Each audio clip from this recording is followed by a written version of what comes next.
funny, and frequently provocative. This is one host who sure knows how to make an impression. I'm not making this stuff up. I'm imagining it. Before we begin, we publish new videos every day, so be sure to subscribe for more great content. Welcome to WatchMojo.com, and today we're counting down our picks for the top 10 Stephen Colbert moments. I haven't seen my kids in 18 months and I am losing calcium in my bones. Doctors say I should stop. I'm not gonna. For this list, we're looking at segments from The Colbert Report, The Late Show with Stephen Colbert, and any other television appearances this funny and satirical South Carolina native has made. I am phenomenal. However long it takes, I'll go to whatever lengths. It's gonna make me a monster though. Number 10.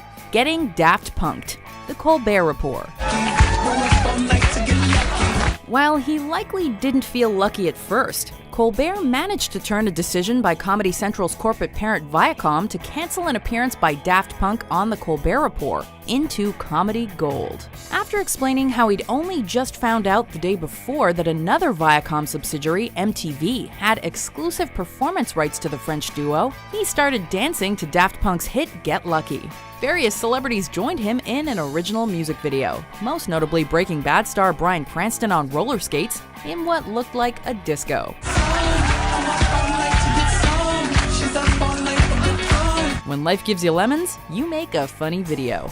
Number 9. Only in Monroe, Only in Monroe. Spoiler alert, hope you didn't get too attached to that free parking on Cass Street. Stephen Colbert can host anything well. He proved that when, during the break between The Colbert Report and The Late Show, he took over hosting duties for one episode of a local Monroe, Michigan public access show, Only in Monroe. If you're wondering what muskrat tastes like, imagine eating a rat, but with more musk. He interviewed the show's regular hosts and brought up a very local and impressively out-of-date Yelp review before introducing his special guest, Michigan native Eminem, whom Colbert referred to by his given name, Marshall Mathers. Marshall, thanks so much for being here today. After pretending not to know his guest was famous, the pair co-presented the ultimate local show segment, a real Monroe, Michigan community calendar. Stop by if you're a numismatist or if Tuesday is laundry day and you just need to break a single.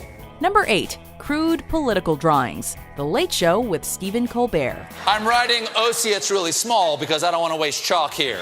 Colbert's political comedy can be witty, highbrow satire, but sometimes downright crude and juvenile gets the point across just as well, if not better, as Colbert demonstrated when lampooning Donald Trump and his administration. Probably because Obama is a Muslim, and that's a bad thing. Colbert has used drawings to explain everything from the Access Hollywood tape scandal to Republican Devin Nunes's conflict of interest, while the audience in the Ed Sullivan Theater gets to see the whole work. At some point, CBS will often blur out part of the image, prompting Colbert to playfully speculate as to just when that will happen. Right there. Number 7. Tuck Buckford, The Late Show with Stephen Colbert. Listen, people, the liberals want to tattoo Obama logos onto the skin of Christian babies, okay? Colbert has made a career out of parodying conservative pundits. But it turns out the host is willing to take it to the next level, imitating over-the-top conspiracy theorists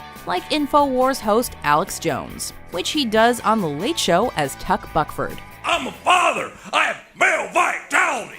My children flew out my penis like a flame of love. Colbert nails Jones's mannerisms, his style of speaking, or rather shouting, and his far-out theories, which, let's be honest, don't need to be exaggerated that much to play as comedy. The parody certainly made an impression, as the real Alex Jones brought up Colbert in his custody battle with his wife.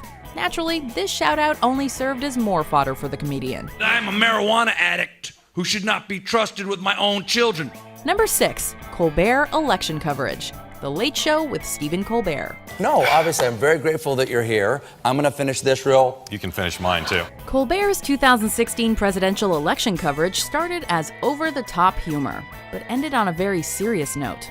During the primaries, it was presented as the Hungry for Power Games, with Colbert in full Caesar Flickerman-inspired garb, giving a send-off to candidates who left the race as though they were fallen tributes. Bye-bye! He also brought this character to both conventions, notably storming the stage at the RNC. Then, on election night, he hosted a live special called Stephen Colbert's Live Election Night, Democracy's series finale, Who's Gonna Clean Up This Shit? that very quickly turned from a comedy show into one of shock and reflection as the results poured in. Let me ask you a technical question that you guys, being political analysts, would know, you'd understand. What the is happening? Nonetheless, it was quality programming from beginning to end. From citizens to the 2016 100 for Power Games. Number 5. Colbert versus O'Reilly.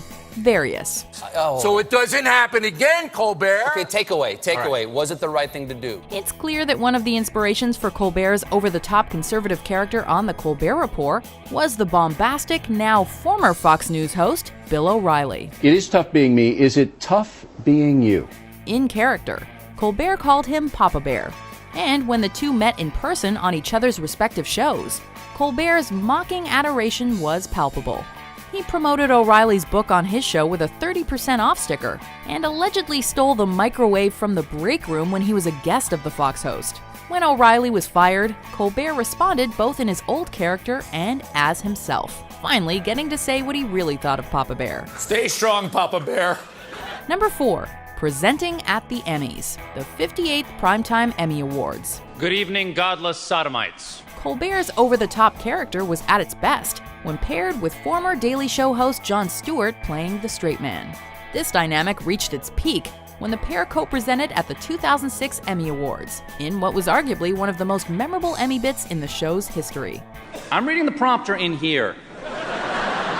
You can read that pablum. As Stewart read a prepared script on reality shows from the prompter, Colbert, fully in character, laced into the assembled crowd of Hollywood celebrities, calling them godless sodomites praying to a golden idol, the Emmy statue. Kneel before your God, Babylon! After the crescendo, Colbert jokingly admitted that it all had to do with his losing an award that evening to Barry Manilow. Classic Colbert. I lost to the Copacabana. Number 3. Holster, The Late Show with Stephen Colbert. You're not the POTUS, you're the bloatus. Stephen Colbert is no stranger to controversy or mocking the administration.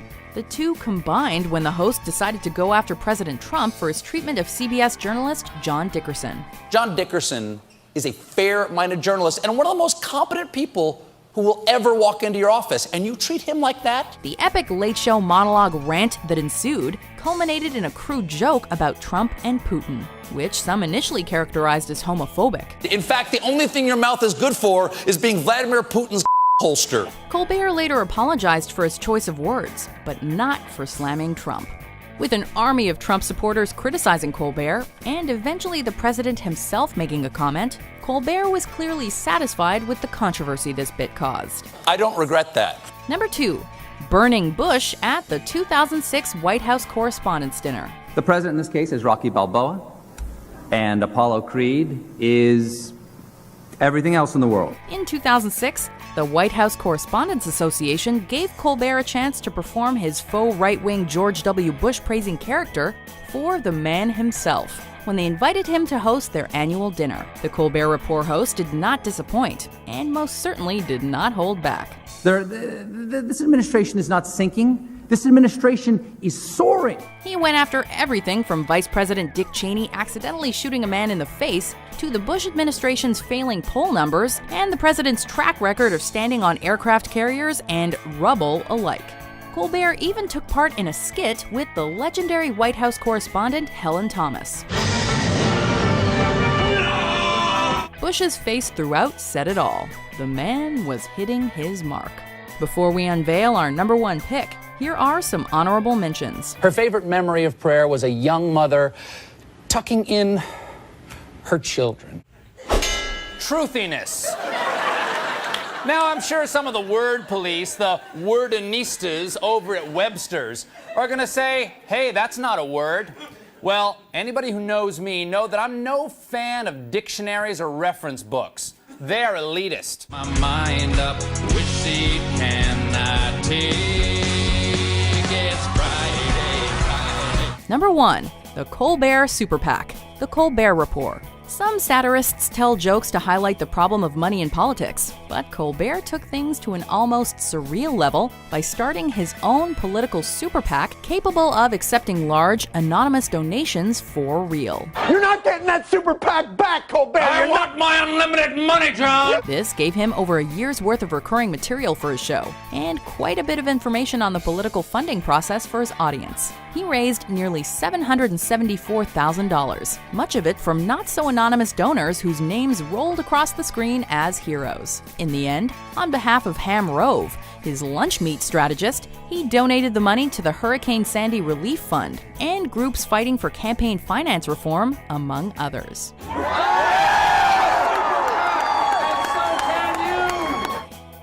Do you agree with our picks? Check out these other great clips from WatchMojo and subscribe for new videos every day.